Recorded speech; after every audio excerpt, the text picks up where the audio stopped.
गुरुर्ब्रह्मा गुरुर्विष्णुः गुरुर्देवो महेश्वरः गुरुरेव परं ब्रह्म तस्मै श्रीगुरवे नमः। ईश्वरो गुरुरात्मेति मूर्तिभेदविभागिने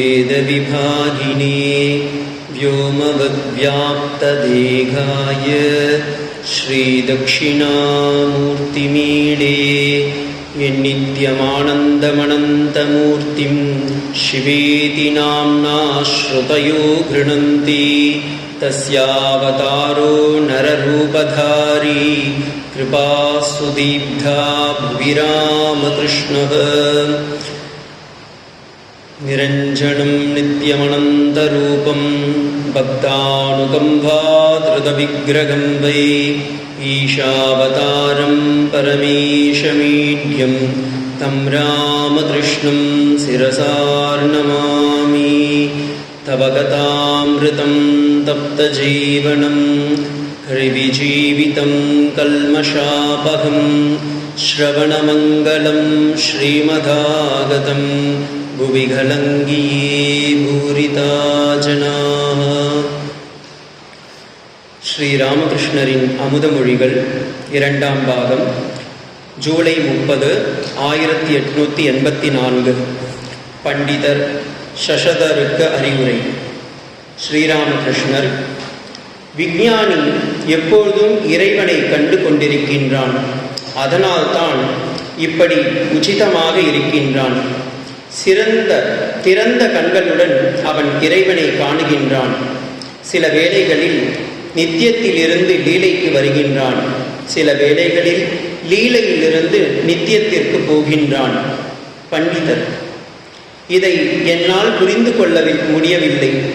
ஸ்ரீராமகிருஷ்ணர்: இது அல்ல இது அல்ல என்று ஆராய்ச்சி செய்து நித்திய அகண்ட சச்சிதானந்த பொருளை அடைகின்றான்.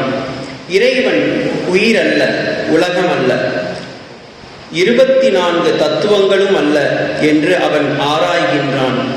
நித்திய நீலையில் அடைந்த பிறகு இறைவனே இந்த எல்லாம் ஆகியிருக்கின்றான் என்பதை, அதாவது உலகம் உயிர்களாக உலகமாக இருப்பது 24 தத்துவங்களாக ஆகியிருப்பதையும் காண்கின்றான். பாலை உரை குத்தி தயிராக்கி கடைந்து வெண்ணெய் எடுக்கின்றோம். வெண்ணெயை எடுத்த பிறகு வெண்ணெயை மோரோடு சேர்த்து மோர் வெண்ணெயை சேர்ந்தது என்பதை அறிகின்றோம். உச்சோறு மரத்தை சார்ந்தது, மரம் உச்சோற்றை சார்ந்தது. பண்டிதர்: என்ன புரிகின்றதா? இதை புரிந்து கொள்வது கடினம். ஸ்ரீராமகிருஷ்ணர்: வெண்ணெயை தயாராகி விட்டதென்றால் மோர் தயாராகிவிட்டது. வெண்ணெயை நினைத்தால் கூடவே மோரையும் நினைக்க வேண்டியிருக்கின்றது. ஏனெனில் மோர் இல்லாவிட்டால் வெண்ணெய் எங்கு இருக்கிறது? ஆகவே நித்தியத்தை நாம் ஒப்புக்கொண்டால் லீலையும் ஒப்புக்கொள்ள வேண்டும். லேபமாகவும் விலோபமாகவும் உருவமாகவும் அருவமாகவும் அனுபூதியாகவும் கடந்தது இந்த நிலை. உருவம் உணர்வு வடிவம், அருவம் அகண்ட சச்சிதானந்தம். இறைவனே எல்லாம் ஆகியிருக்கின்றான். அதனால்தான் விஞ்ஞானிகள் இந்த உலகம் ஓர் ஆனந்த மாளிகை, ஞானிக்கு இந்த உலகம் ஓர் மாயா மாளிகை. ராம் பிரசாத் தன்னுடைய பாடலில் கூறுவார், இந்த உலகம் ஒரு மாய மாளிகை என்று குறிப்பிட்டுள்ளார். அது மறுப்பதற்கு ஒன்றுமில்லை. உலகம் இது ஓர் ஆனந்த மாளிகை, உண்போர் குடிப்போர் கடிப்போன் நான் இதில் என்றார். எல்லோரும் சிரித்தார்கள். விஞ்ஞானிகள் இறையானந்தத்தை சிறப்பாக அனுபவிக்கின்றார்கள். சிலர் பாலை பற்றி கேள்விப்பட்டிருக்கின்றார்கள், பார்த்திருக்கின்றார்கள். சிலர் பருகியுள்ளனர். விஞ்ஞானிகள் பாலை குடித்திருக்கின்றார்கள், ஆனால் ஆனந்தம் பெற்றிருக்கின்றார்கள், திருப்தியும் வலிமையும் பெற்றிருக்கின்றார்கள். குருதேவர் சிறிது நேரம் மௌனமாக இருந்தார். பிறகு பண்டிதர்களிடம் குக்கா பிடிக்குமா என்று கேட்டார். பண்டிதர்கள் தென்கிழக்கு வராந்தாவிற்கு சென்று புக்கா பிடித்து திரும்பி வந்தனர். மீண்டும் பக்தர்களுடன் தரையில் உட்கார்ந்து குருதேவர் சிறிய கட்டிலில் அமர்ந்து தொடர்ந்து பேசலானார். ஸ்ரீராமகிருஷ்ணர் பண்டிதர்களிடம், உங்களிடம் ஒன்று சொல்கின்றேன். விஷயானந்தம், பஜனானந்தம், பிரம்மானந்தம் என்று 3 ஆனந்தம் வகைகள் உள்ளது. எல்லோரும் ஈடுபட்டிருக்கும் காமினி காஞ்சனம் ஆனந்தம் தான் விஷயானந்தம். இறைவனுடைய திருநாமத்தை மகிமையும் பாடுவதால் வருவதுதான் பஜனானந்தம். இறை காட்சியால் ஏற்படுவதுதான் பிரம்மானந்தம். பிரம்மானந்தம் பெற்ற முனிவர்கள் விரும்பியதை செய்ய வல்லவர்களாக மாறிவிடுகின்றார்கள். சைதன்ய தேவருக்கு 3 விதமான நிலைகள் ஏற்படுவதுண்டு. அக உணர்வு, பாதி புற உணர்வு நிலை, புற உணர்வு நிலை என்று 3 நிலைகள். அக உணர்வு நிலையில் இறை காட்சி பெற்று சமாதியில் ஆழ்ந்திருப்பார், ஜடசமாதி நிலையில் இருப்பார். பாதி புற உணர்வில் நிலையில் சிறிது புற உணர்வோடு இருப்பார். புற உணர்வு நிலையில் இறைவனின் திருநாமத்தையும் மகிமையும் பாட முடியும் என்று கூத்தாடுவார். ஹஸ்ரா பண்டிதர்களிடம், இப்பொழுது உங்களுக்கு சந்தேகம் எல்லாம் தீர்ந்துவிட்டது அல்லவா? ஸ்ரீராமகிருஷ்ணர் பண்டிதர்களை பார்த்து, சமாதி என்றால் என்ன? மனம் பூரணமாக ஒடுங்குவதுதான் சமாதி. அந்த நிலையில் ஞானிகள் ஜட சமாதி ஏற்படுகிறது. நான் இருப்பதில்லை. பக்தி யோகத்தின் மூலம் ஏற்படுவது சேதன சமாதி. இதில் எஜமானன், சேவகர்கள் என்ற நிலையில் உள்ள நான் இருக்கின்றது. இன்பம், இதை அனுபவிப்பவன் என்ற நிலையில் உள்ள நான், பொருள், அதை சுவைப்பவன் என்றதில் உள்ள நான் இருக்கின்றது. இறைவன் எஜமானன், பக்தன் சேவகன். இறைவன் இன்ப விஷயம், பக்தன் அதை அனுபவிப்பவன். இறைவன் பொருள், பக்தன் அதை சுவைப்பவன். எனக்கு சர்க்கரையாக ஆக வேண்டாம், நான் சர்க்கரையாக சுவைக்கவே விரும்புகின்றேன். பண்டிதர், இறைவன் நான் என்பதை அடியோடு ஒடுங்கிவிட்டால், நம்மை சர்க்கரையாக மாறிவிட்டால் என்ன நடக்கும்? ஸ்ரீராமகிருஷ்ணர் சிரித்தவாறே, மனதில் உள்ளதை ஒழிக்காமல் சொல்லுங்கள். தானே கௌசல்யா, ஒரு முறை மனம் திறந்து பேசிவிடு. எல்லோரும் சிரித்தார்கள். நாரதர், சனகர், சனாதனர், சனந்தனர், சனத்குமாரர்கள் இவர்களை பற்றி சாஸ்திரங்கள் சொல்லவில்லையா என்ன? பண்டிதர்கள், ஆம், சாஸ்திரத்தில் சொல்லப்பட்டுள்ளது. ஸ்ரீராமகிருஷ்ணன், அவர்கள் ஞானிகளாக இருந்தும் நான் பக்தன் என்பதை வைத்திருந்தார்கள். நீங்கள் பாகவதத்தை படித்ததில்லையா என்ன? பண்டிதர்கள், சிறிது படித்திருக்கின்றேன், முழுவதும் படித்ததில்லை. ஸ்ரீராமகிருஷ்ணர், பிரார்த்தனை செய்யுங்கள். அவர் கருணையே வடிவானவர். பக்தர்களின் வேண்டுகோளை கேட்க மாட்டாரா என்ன? அவர் கல்பத்தரு. அவரிடம் சென்று யார் எதை விரும்புகின்றார்களோ அதை பெறுவார்கள். பண்டிதர்கள், நான் இதை பற்றி அவ்வளவாக சிந்திக்கவில்லை. இப்பொழுது எனக்கு புரிகின்றது. ஸ்ரீராமகிருஷ்ணர், பிரம்ம ஞானத்திற்கு பிறகும் இறைவன் நான் என்பதை சிறிது வைத்திருக்கின்றான். அது பக்தர்களுடைய நான். வித்யை என்றும், அதன் மூலம் இறைவனின் எல்லையற்ற திருவிளையாடலை அனுபவித்து மகிழ முடியும். உலகை உருக்கும் உரசி ஏழத்தாழ பொடியாகிவிட்டனர். எஞ்சியதில் சிறிதுண்டு கோரைப்புல் காட்டிலும் விழுந்தது. அது வம்ச நாசத்திற்கும் அது போனதாகவும் இருக்கும். ஆகவே தான் விஞ்ஞானிகள் இறை இன்பத்தை அனுபவிக்கும் மக்களுக்கு போதிப்பதற்கும் பக்தன் நான் வித்யை என்பதை வைத்திருக்கின்றான். முனிவர்கள் பயந்த இயல்பினர்களாக இருக்கின்றார்கள். அவர்களிடம் எண்ணம் என்ன தெரியுமா? நான் எப்படியாவது கரையேற வேண்டும். மற்றவர்களையும் வந்தாலும் சரி, வராவிட்டாலும் சரி, நான் ஒரு சுள்ளி போல எப்பொழுதும் மிதந்து கொண்டே இருப்பேன். அதன் மீது ஒரு பறவை உட்கார்ந்தால் கூட மூழ்கிவிடும். நாரதர் முதலியோர் பெரிய கட்டைகள். நாங்கள் அவர்களில் மிதப்பது போல் பல உயிரினங்களை சுமந்து செல்ல முடியும்.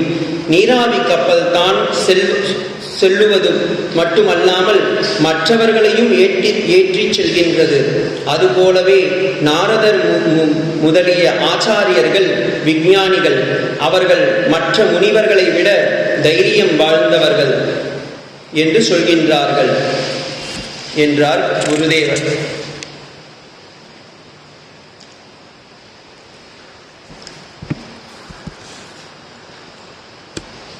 இந்த அமுதமொழிகளில் ரொம்ப ஒரு உன்னதமான ஒரு வார்த்தை.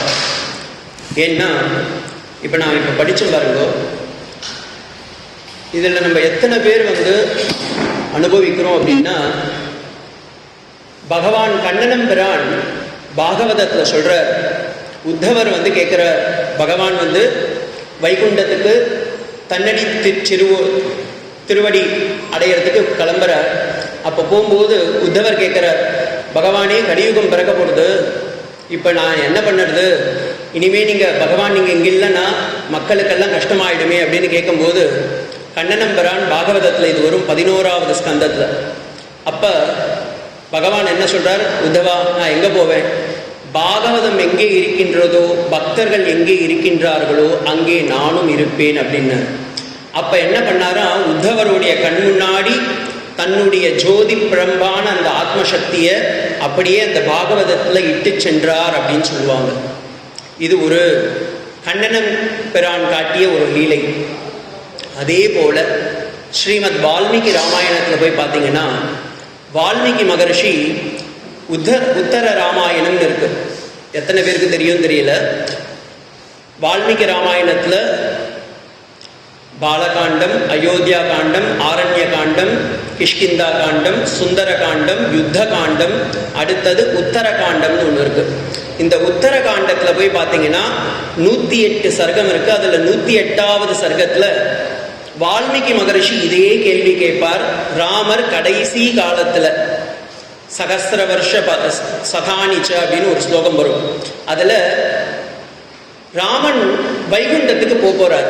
அப்ப சரையூ நதிக்கரையில எல்லோரையும் கூட்டிட்டு போறார். அயோத்தியா மக்கள் எத்தனை பேருக்கு முக்தி வேணுமோ அத்தனை பேரும் வாருங்கள், நாங்கள் உங்களை வைகுண்டத்திற்கு கூட்டி செல்கிறோம் அப்படின்னு சொல்லி ராமர் சரையூ நதிக்கரையில இறங்க போறார்.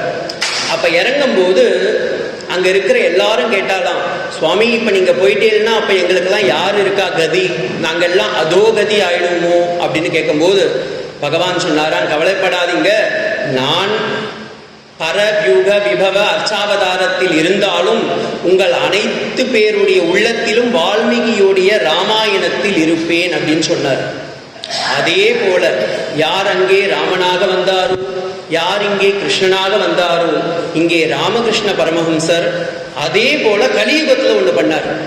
அவர் என்ன பண்ணாருன்னா, தன்னுடைய கடைசி காலம் வருது அப்படின்னும் போது தன்னுடைய மொத்த உபதேசத்தையும் யாருக்கு கொடுக்க வேண்டும் என்று அவரே கணித்து வைத்திருந்தார். எப்படி அங்கே வியாசர் மகாபாரதத்தில் கண்ணனம்பிரானுடைய இதுவை சொல்லி அவர் தன்னுடைய திருக்குமாரரான சுகபிரம மகரிஷிக்கு கொடுத்து அந்த பாகவதத்தின் மூலம் அவர் பிரச்சாரமானார். அதே போல இங்கே ராமாயணத்தில் ராமர் இருக்கும் பொழுதே வால்மீகி மகரிஷியிடம் சொல்லி ராமரே அதை சோதிச்சு ஆமா நான் பண்ணது இதுதான் அப்படின்னு ISO சர்டிபிகேட் கொடுத்தார். அதே போல ஸ்ரீராமகிருஷ்ண பரமஹம்சரும் பார்த்தீங்கன்னா அவர் அவதார வரிஷ்டர்னு சுவாமி விவேகானந்தர் சும்மா சொல்லலை. எவ்வளவு அழகா பாருங்க, மாஸ்டர் மகாசயனை கூப்பிட்டு அவருடைய காலத்திலேயே அந்த, ஏன்னா சுவாமி சரத் மகாராஜன் இருந்தார், சாரதானந்த சுவாமிகள், அவருக்கு ஒரு முறை ஆசை, ஸ்ரீராமகிருஷ்ண பரமஹம்சர் காஷிப்பூர்ல இருக்கும்போது நான் நோட்ஸ் எடுக்கிறேன் அப்படின்னு சொல்லி டைரியை எழுத ஆரம்பிச்சார். அப்ப ஸ்ரீராமகிருஷ்ணன் சொன்னார், இதுக்குன்னு நான் ஒருத்தர் ஆல்ரெடி அப்பாயிண்ட் பண்ணி வச்சிருக்கேன், அவர் வருவார் அப்படின்னு. அப்ப எல்லாமே பகவத் லீலா, அதான் சொல்லுவாங்க லோகவத்து லீலா கைவல்யம், பகவான் எல்லாமே நம்மளை படைச்சி இந்த நேரத்துல இப்படி ஆக்ட் பண்ணணும்னு வச்சுட்டார். அதுல நம்மலாம் வெறும் பப்பட்ஸ், என்ன பொம்மலாட்டம் தான் நம்மலாம். அப்ப மாஸ்டர் மகாசயனை அழகா உருவாக்கி மகேந்திரநாத் குப்தா அப்படின்ற எம்மை உருவாக்கி அவர் காமிச்சு, இந்தாங்கோ நீங்க தான் அந்த டைரி பண்ணணும்னு. அதுக்கப்புறமா ஸ்ரீராமகிருஷ்ணர் தன்னடி சோதி அடைந்து விட்டார், மகாசமாதி அடைந்து விட்டார். அதற்கு பிறகு இதுக்கு யாரு சர்டிபிகேட் கொடுக்குறாங்கன்னா, இல்லை இப்படிதான் நடந்தது. ஏன்னா ஆல்மோஸ்ட் பார்த்தீங்கன்னா ஒரு 10 வருஷம் கேப்ல அந்த மகேந்திரநாத் குப்தா என்னும் திரும்பவும் அந்த புஸ்தகத்தில் எழுதணும்னு ஸ்ரீ மா அப்படின்ற ஒரு கதாமிருதம் அப்படின்ற ஒரு புஸ்தகத்தை எழுதிட்டு வர்றார். அப்படி எழுதும்போது அதில் பார்க்குறார், எங்கெல்லாம் இது நடந்ததுன்னு அவர் மெடிடேஷன் பண்ணி தியானம் செய்து எஸ் குருதேவர் இந்த வடக்கு வரண்டாவில் வந்தார், அப்போ இவங்கெல்லாம் வந்தாங்க. நீங்கள் அந்த புஸ்தகத்தை பார்க்கும்போது தெரியும், அமுதமொழிகள் வாசித்தால் மட்டுமே நமக்கு தெரியும். நாமே தட்சிணேஸ்வருக்கும் காமாபுகூருக்கும் காஷிப்பூருக்குமே சென்று விடுவோம். அப்போ நம்ம உடம்பே அங்கே போயிடும். அதே குருதேவர் கூடியே போயிடுவோம். இதை சொல்லும்போது சொல்லுவாங்க லீலா தியானம் அப்படின்வாங்க. அதாவது நம்ம இங்கே தான் இருக்கோம், கேரளாவில் இந்த இடத்துல இருக்கிறோம், திருவள்ளான்ற ஒரு இடத்துல இருக்கோம். ஆனால் மைண்டோடு எங்கே இருக்கிறோம்னா பகவானோடு இருக்கிறோம். அதை தான் அமுதமொழிகள் நமக்கு காட்டுறார். அப்போ அமுதமொழிகள் பார்த்தீங்கன்னா குருதேவர் என்ன பண்ணிட்டாரு, தன்னுடைய வார்த்தைகளை மட்டும் இல்லை, ஏன்னா தமிழ் லலிதா சஹஸ்ரநாமம் உங்க எல்லாருக்கும் தெரியும், மத்தியமா பஷ்யந்தி, அந்த வாக் சக்தியை பகவான் என்ன பண்ணிட்டாரு, தன்னுடைய வார்த்தை ஜாலங்களாக மாற்றி அமுதமொழி என்னும் உண்மையான அமுதத்தை நமக்கு தந்துவிட்டு சென்றிருக்கின்றார். அப்போ பகவான் எங்க இருக்காருன்னா ஸ்ரீராமகிருஷ்ணர் இந்த அமுதமொழிகள்ல தான் இருக்கார். எங்கெங்கெல்லாம் அமுதமொழிகள் இருக்கோ அந்த இடத்துல பகவான் இருக்கார். அதனால தான் அந்த தியான ஸ்லோகத்தை நம்ம சொல்றோம் எல்லோரும். இப்போ நான் கூட சொல்லும்போது சொன்னேன், தவகதாமிருதம் தப்த ஜீவனம் கல்வி ஜீவிதம் கல்மஷாபகம் ஸ்ரவணமங்கலம் ஸ்ரீமதாகதம் புவிகலங்கியே பூரிதாஜனாதான். இந்த ஸ்லோகம் எங்க தெரியுமா வருது? ஸ்ரீமத் பாகவதத்துல கண்ணன் ஒரு சின்ன லீலா நடத்தணும்னு நடக்கிறான். அப்ப இந்த கோபிகைகள் எல்லாரையும் கூட்டி வச்சு ஒரு திவசம் ஒரு நாள் அவங்களுக்கெல்லாம் ஆத்மசக்தியை கொடுக்கணுமே. அவங்களும் நம்மள மாதிரி தானே. ஏன்னா இன்னைக்கு எல்லாரும் சொல்றாங்க 33% தான் பெண்களுக்குன்னு. அன்னைக்கு கண்ணன் கொடுத்துட்டான், இல்லை நான் ஃபுல்லான்னு. கிருஷ்ணர் சிவன் என்ன பண்ணிட்டார், அர்த்தநாரீஸ்வரி 50-50 கொடுத்தார். இந்த பக்கம் ராமகிருஷ்ண பரமஹம்சர் சொன்னார், நீங்க 50-50 30% ஒத்து வராது, நான் பூரா பாருங்க நானே கொடுக்குறேன் ஜெகத் ஜனனின்னு அம்மாவுக்கு ஃபுல் பர்சன்டேஜ் கொடுத்து வச்சிருக்காங்க. சத்சங்கத்தில் கைத்தட்டக்கூடாது, அனுபவிக்கணும் இதெல்லாம். ஸோ சாரதாம்மா பாருங்க, அதனால தான் சாரதாம்மாவை அப்படியே உட்கார வச்சு நீங்க இனிமே நான் போதும் இது வரைக்கும். ஏன்னா ராமாயணத்துல ராமர் வாழ்ந்தார், அதுக்கு முன்னாடியே சீதாம்மா கிளம்பிட்டாங்க. கிருஷ்ணாவதாரத்துல பார்க்கும்போது ராதா கிருஷ்ணா இருந்தாங்க, அப்புறமா கிருஷ்ணன் போனா எங்க போனாங்கன்னு யாருக்குமே தெரியாம போயிடுது. அப்ப சாரதாம்மாவை அப்படி விட்டுறக்கூடாது. இல்ல, குருதேவருடைய மகா சமாதிக்கு அப்புறமாவும் சங்கத்தை இன்னைக்கும் நடத்திக்கிட்டு வர்றது யாருன்னா சாரதாம்மா தான். அதனாலதான் இன்னைக்கும் ஜெகத் ஜனனி. ஸோ அந்த இடத்துல பார்த்தீங்கன்னா கிருஷ்ணன் என்ன பண்ணாரு, ராதைகளுக்கெல்லாம் ஒரு நாள் அட்லீஸ்ட் ஆன்மீக உணர்வை கொடுக்கணும் அப்படின்றதுக்காக எல்லா கோபிகைகளையும் கூப்பிட்டார். புல்லாங்குழல் வச்சுட்டு வேணுகானத்தில் அழகாக அவர் பாட்டு கூப்பிட ஆரம்பிச்சுட்டார். இவருடைய அந்த வேணுகானத்தை கேட்ட பிறகு பார்த்தீங்கன்னா ஒரு அம்மா என்ன பண்ணிட்டாங்க, அப்போதான் பால் காய்ச்சிட்டு இருந்தாலாம், அப்படியே விட்டுட்டாங்க. நம்மளுக்கு பரமாத்மா கூப்பிடும்போது என்ன பாலாம் தேலாம் வாங்கும் அப்படின்னு சொல்லி கிளம்பிட்டான். இன்னொருத்தி அப்பதான் கணவனுக்கு கால் பிடிச்சி வச்சுட்டுதான் கூப்பிட்ட உடனே இதெல்லாம் நமக்கு முக்கியமா, இந்த பிறவில தான் எனக்கு இவன் கணவன், எந்தெந்தோ பிறவிகளை எனக்கு அவன் தான் புருஷோத்தமன் சொல்லி அவர்கிட்ட போயிட்டான். அப்படி ஒவ்வொருத்தரும் கிளம்பி போயிட்டான். கடைசியில எல்லா ஸ்ரீகளும் ஒன்னா கூட்டிட்டாங்க. அப்ப கண்ணன் போறான். நீங்க நல்லா மனசார நினைச்சு பாருங்கோ, காஞ்சி பரமாச்சாரியா சொல்றார், ராச கிரீடையை யார் அனுபவிக்க வேண்டும் என்றால் சன்னியாசிமார்கள் தான் அப்படின்றார். ஏன்னா ஒவ்வொருத்தரும் ராசக்கிரீடைன்றது நம்ம எல்லாம் சும்மா ஏதோ சொல்லிட்டு இருக்காங்க. ராசக்கிரீடை என்பது ஒரு பரமாத்மா ஜீவாத்மாவுடைய ஐக்கியம். அப்ப அந்த கோபிகைகள்லாம் யார் கோபிகைன்னு உங்களுக்கு தெரியுமா? அது தெரிஞ்சுக்கோங்க ஃபர்ஸ்ட். ராமாயண காலத்துல ராமர் வைகுண்டத்துக்கு கிளம்பும் போது எல்லா ரிஷிகளும் இருக்கின்றார்கள். விஸ்வாமித்ரர், வசிஷ்டர், ஜாபாலி, சத்யகாமா போன்ற அத்தனை ரிஷிகளும் இருக்கின்றார்கள். அத்தனை ரிஷியும் கேட்கிறாங்க, ராமா நீ காட்டை விட்டு நாட்டுக்கு போன அப்பயே எங்களை ஏத்துக்கல, இப்ப நாட்டை விட்டு நீ வைகுண்டத்துக்கே போற, இப்ப நான் எங்களை ஏத்துக்கையேன் அப்படின்னும் போது அவர் சொல்லிட்டார், சாரி, இந்த பிறப்பில நான் ஒருத்தனோட தான் இருக்கணும், அதுவும் என் சீதா ஆல்ரெடி ரிசர்வ்டு, இப்ப நான் ஒன்றும் பண்ண முடியாது, வேணா அடுத்த அவதாரம் இருக்கு அப்ப வாங்குனாரு. அப்ப இந்த ரிஷிகள் எல்லாம் ஒன்றாக சேர்ந்து பிறந்ததுதான் கோபிகைகள். அந்த கோபிகைகள் அனைத்து பேரும் போய் கிருஷ்ணன் கிட்ட கேட்குறாங்க. கோபிகைகளுடைய வயசு எல்லாமே 20க்கு மேல. கண்ணனோட வயசு பார்த்தீங்கன்னா 12க்கும் கீழே. அப்ப அந்த கோபிகைகள் எல்லாம் சேர்ந்து வந்து கேட்குறாங்க. அப்ப நீங்களே நினைச்சு பாருங்க, அத்தனை பேர்களுக்கும் கிருஷ்ணன் என்ன குழந்தை. அந்த குழந்தை கிட்ட போய் இவங்க போய் கெஞ்சுறாங்க, அப்பா எங்க எல்லாருக்கும் தெரியும் நீ நார்மல் ஆள் இல்லை, பரமாத்மான்னு. உன்கிட்ட எப்படின்னா எனக்கு என்ன வேணும்? முக்தி தான் வேணும், வேற எதுவும் வேண்டாம், முக்தி தான் வேணும்னு கேட்கும்போது அவன் சொல்றான், உங்களுக்கெல்லாம் வேற வேலை இல்லையா? உங்களுக்கெல்லாம் வீடு இருக்குல்ல, காலையில இருந்து காஃபி போடணும்ல, உங்க கணவரெல்லாம் கூப்பிட்டு வரல, போயிட்டு வாங்க அப்படின்னு கேட்கிறான். அப்ப அந்த கோபிகைகள் சொன்ன கோபிகா கீதம் தான் இந்த வார்த்தை. அதுல வரும்போது கோபிகைகள்லாம் சேர்ந்து சொல்லுவாங்க, கண்ணனே வெக்கப்படுவான். என்ன தெரியுங்களா? நீ என்ன நினைச்சுட்டு இருக்க? நான் ஒண்ணு, நீ ஒரு சின்ன குழந்தை, உன்னை பார்க்கணும் அப்படின்னு நான் வந்தேன். நானு நீ பரமாத்மான்னு எங்களுக்கெல்லாம் தெரியும். அகில தேகி நாம் அந்தராத்மத்திற்கு, நீ சாதாரண ஆள் இல்லப்பா, அகில தேகி நாம், இந்த உலகத்திலேயே இருக்கிற சச்சிதானந்த வஸ்துன்னு எங்களுக்கு தெரியும். அது தெரிஞ்சுதான் நாங்க கேட்கிறோம்னு அங்க பண்ண கோபிகைகளுடைய பிரார்த்தனை. அந்த பிரார்த்தனை தான் இந்த ஸ்லோகம். எந்த ஸ்லோகம்?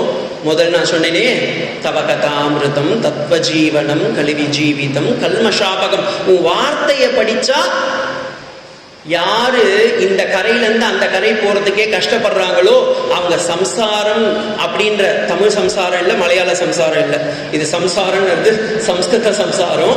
அதாவது கரையை திக்கற்றவர்களுக்கு தெய்வம் தானே கடவுள். அந்த தெய்வமே இப்படி பிஞ்சு குழந்தையாக இருக்கும்போது உன் காலை பிடிச்சா எங்களுக்கு கரையேற முடியும்னு தெரியும், அதனால பிடிக்கிறோன்னு கேட்டாங்க.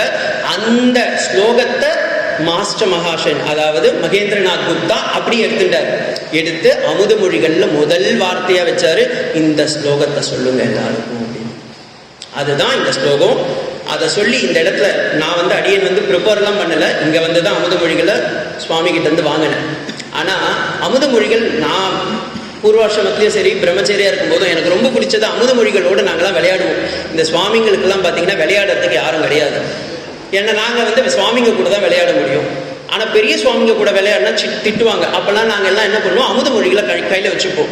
நாங்கள் குருதேவர் கூட பேசுவோம். எப்படி தெரியுங்களா? ஒரு டக்குன்னு ஒரு பேப்பர் அப்படி பிரித்து போட்டோம்னா, எனக்கு அடியேன்னு சொல்கிறது சென்னை மடத்தில் இருக்கும்போது ஸ்ரீமத் சுவாமி கௌதமானந்த சுவாமிகள், சுவாமி சோமானந்த மகராஜ் இவங்களாம் எனக்கு கற்றுக் கொடுத்தது. நாங்கள் ஒரு பேப்பரை பிரிப்போம், அதில் குருதேவர் நம்ம கூட பேசுவார். இப்போ நான் அப்படிதான் பேட்டேன், நான் எடுத்தேன், சரி ஓகே என்னதான் சொல்றாருன்னு பார்க்கலான்னு. இன்னைக்கு உங்களுக்கு மட்டும் இல்லை, இது நான் ஏதோ ஒரு பெரிய ஆள் நான் உங்களுக்கு சொல்றேன் அப்படின்லாம் இல்லை, உங்க கூட சேர்ந்து அடியேனும் அனுபவிக்கிறேன், அவ்வளவுதான் வித்தியாசம்.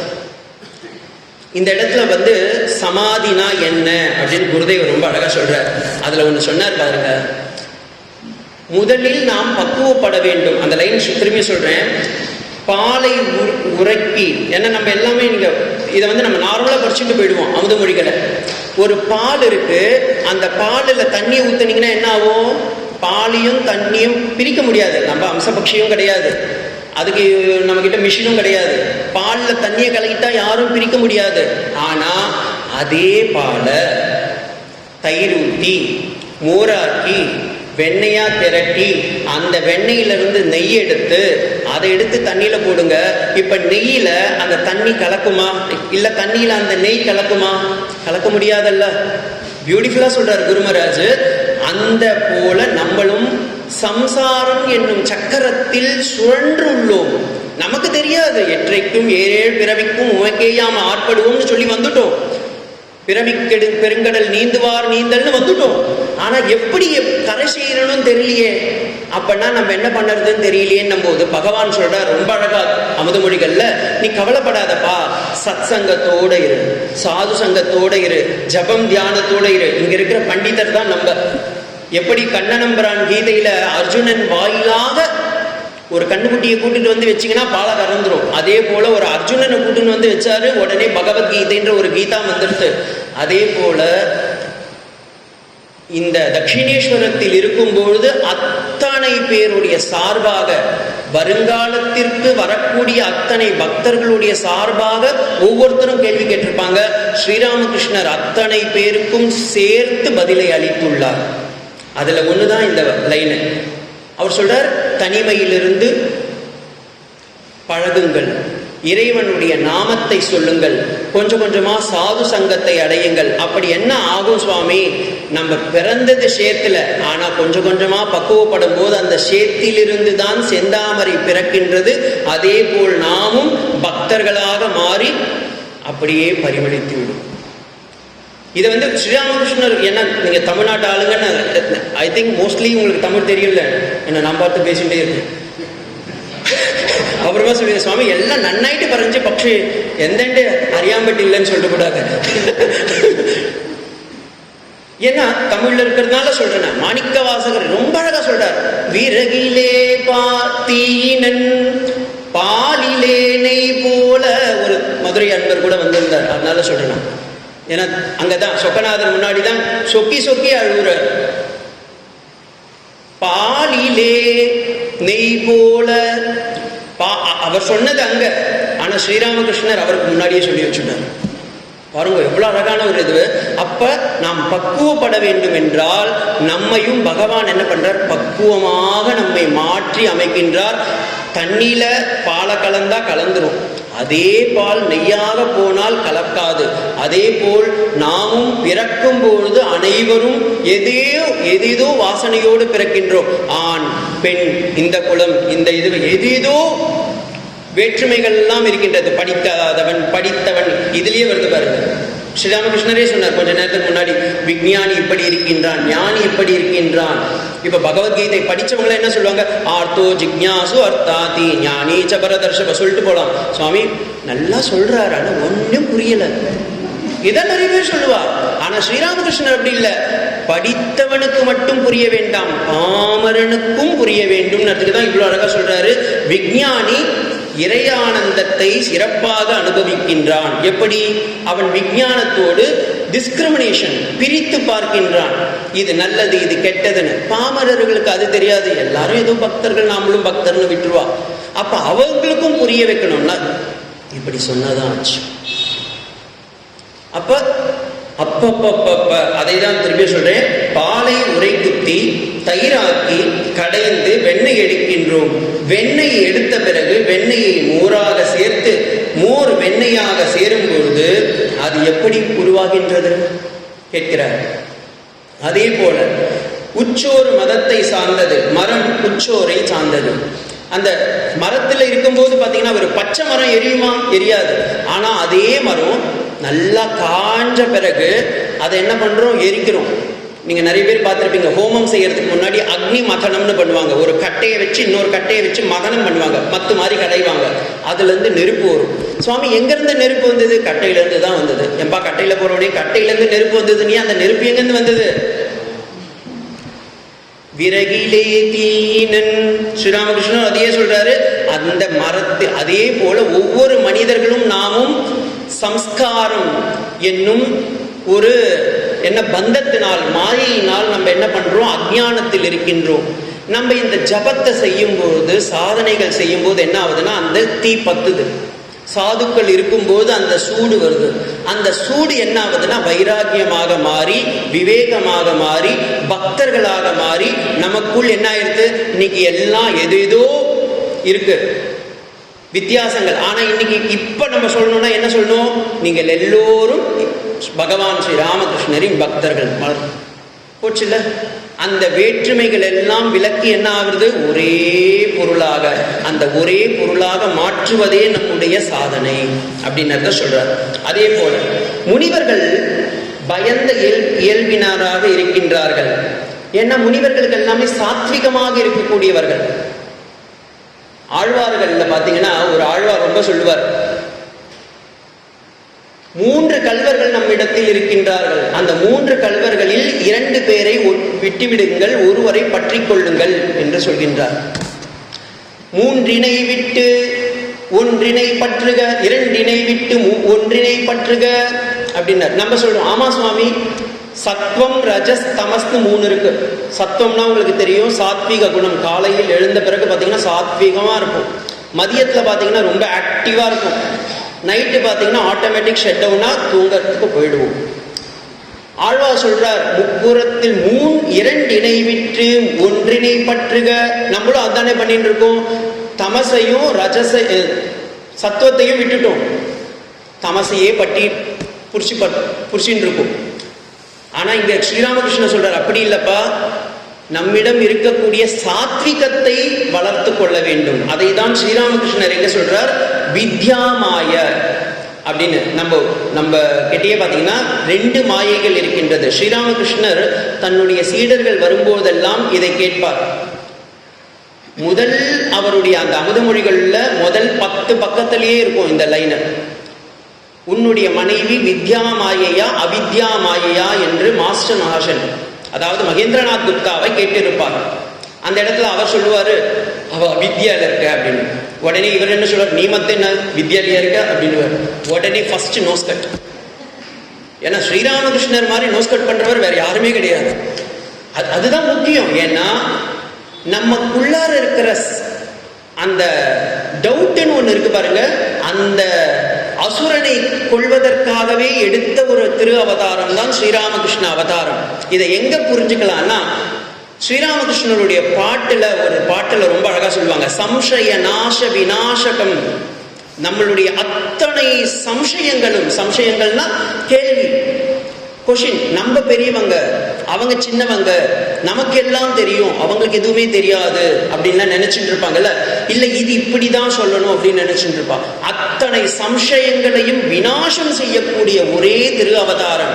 அவருக்கு சங்கு சக்கரம் எல்லாம் கிடையாது. மற்ற அவதாரங்கள்லாம் 4 கையோட வந்தார். சுவாமி கிருஷ்ணன் 2 கையோட இல்ல, 4 கையோட தான். பாகவதத்துல அப்படிதான் சொல்றது, தமத்புதம் பாலகம் அம்புஜம் ஈக்ஷத. பிறக்கும் போதே அவன் 4 கையோட பிறந்தான். பகவத்கீதையிலையும் அப்படிதான் அர்ஜுனன் சொல்றான், அப்பா போதும்பா, நீ 4 கையோட திரும்ப வா அப்படின்றார்.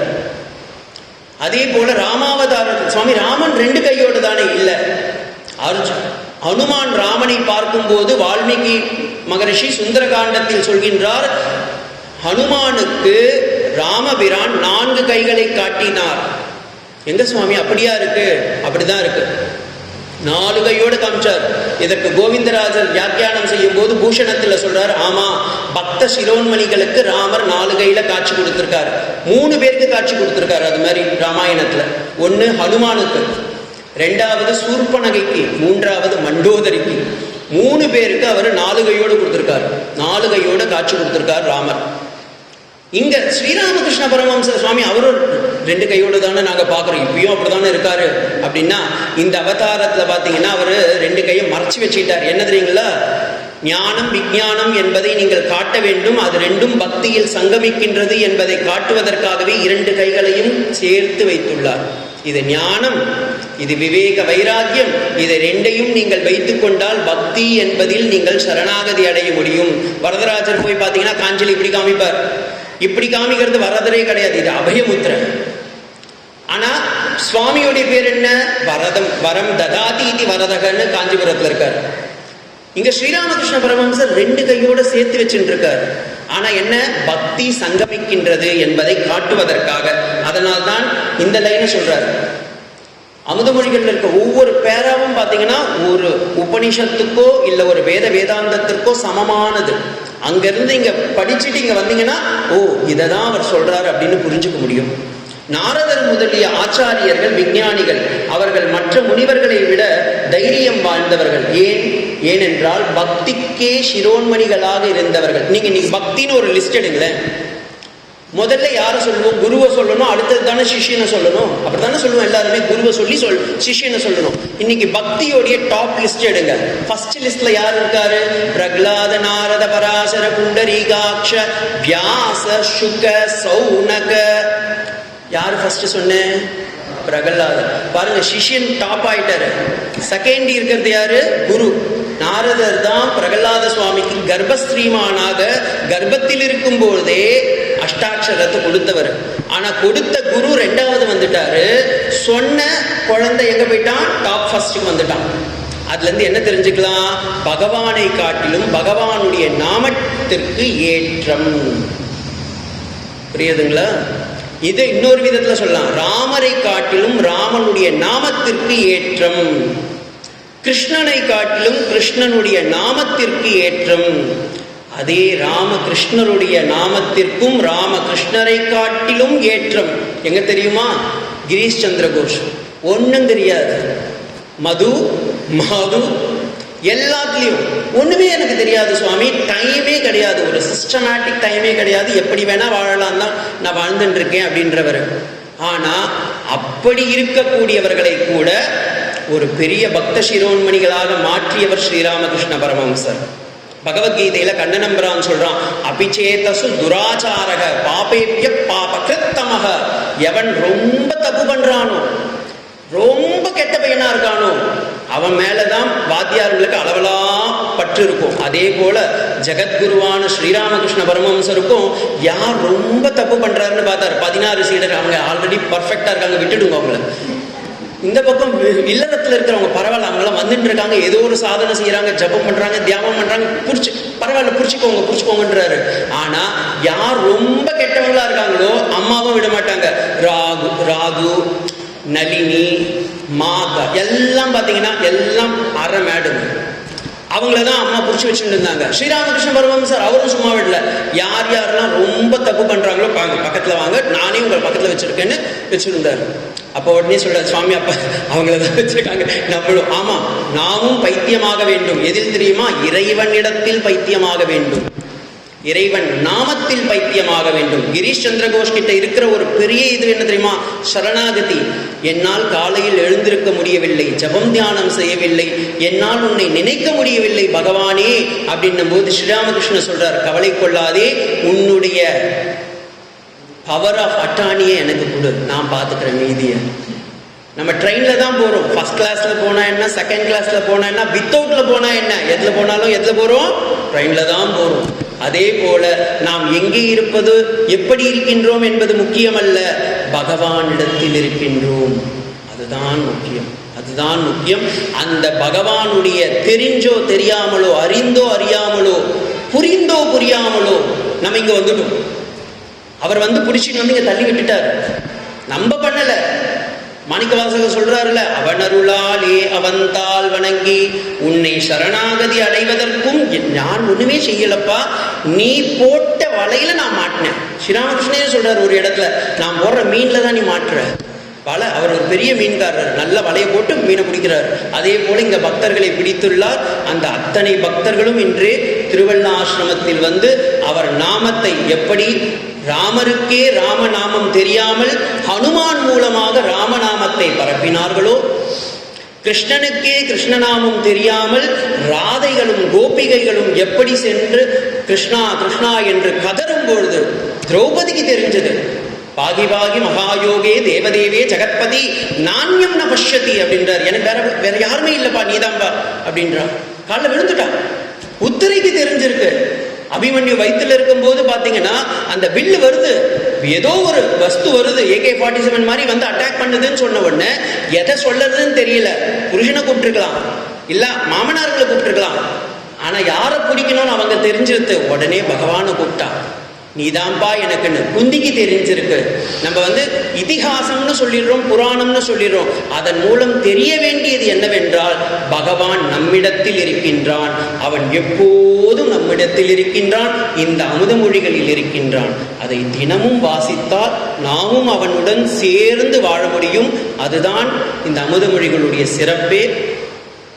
அதை எப்படி நம்ம வாசிக்கணும், எப்படி நம்ம படிக்கணும்னா சும்மா அப்படி படிக்கக்கூடாது.